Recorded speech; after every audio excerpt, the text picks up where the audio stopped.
गर्मी की छुट्टियों में दादाजी के पास घूमने आया बालक उछलते कूदते दादाजी के पास पहुंचा और बड़े गर्व से बोला कि दादाजी, जब मैं बड़ा हो जाऊंगा तब मैं एक सफल आदमी बनूंगा, क्या आप सफल होने के कुछ उपाय बता सकते हैं?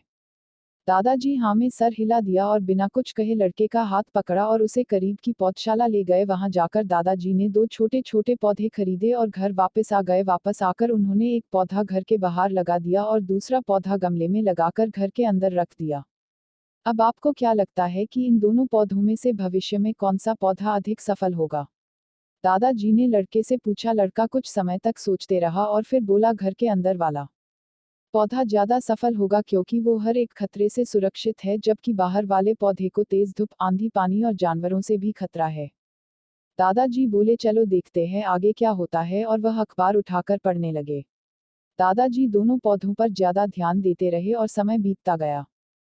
3-4 साल बाद जब एक बार फिर वह लड़का अपने माता पिता के साथ गांव घूमने आया तब अपने दादाजी को देखा तो देखते ही बोला, दादाजी, पिछली बार मैंने आपसे सफल होने के कुछ उपाय मांगे थे पर आपने तो कुछ भी नहीं बताया था, पर इस बार आपको कुछ बताना ही होगा।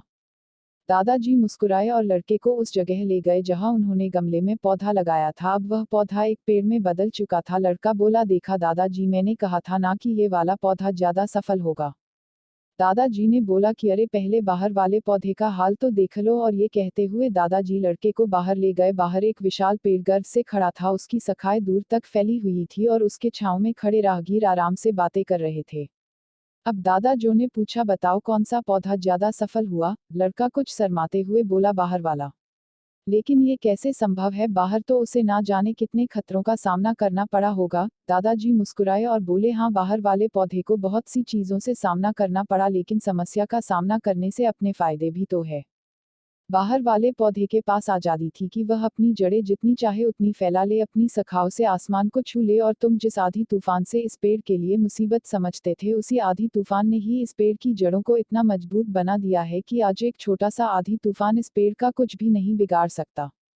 बेटे, अब जो मैं तुम्हें बताने वाला हूँ उसे अगर तुमने अपने अंदर बैठा लिया तो तुम जिंदगी में जो कुछ भी करोगे उसमें सफल हो जाओगे। उन्होंने बोला कि अगर तुमने जीवन भर सिर्फ अच्छी विकल्पों को ही चुनते रहोगे तो तुम कभी भी उतने सफल नहीं हो पाओगे जितनी तुम्हारी क्षमता है, लेकिन अगर तुम तमाम खतरों के बावजूद इस दुनिया का सामना करने के लिए तैयार हो तो तुम्हारे लिए कोई भी लक्ष्य हासिल करना असंभव नहीं है। लड़के ने लंबी सांस ली और उस पेड़ की तरफ देखने लगा। वह दादाजी की बातों को समझ चुका था। आज उसे सफलता का एक बहुत बड़ा सबक मिल चुका था कि जीवन में हम जिन रुकावटों को हम जितना बड़ा शत्रु समझते हैं वही हमें मजबूत और जीवन में बहुत ज्यादा सफल बनाती है। धन्यवाद।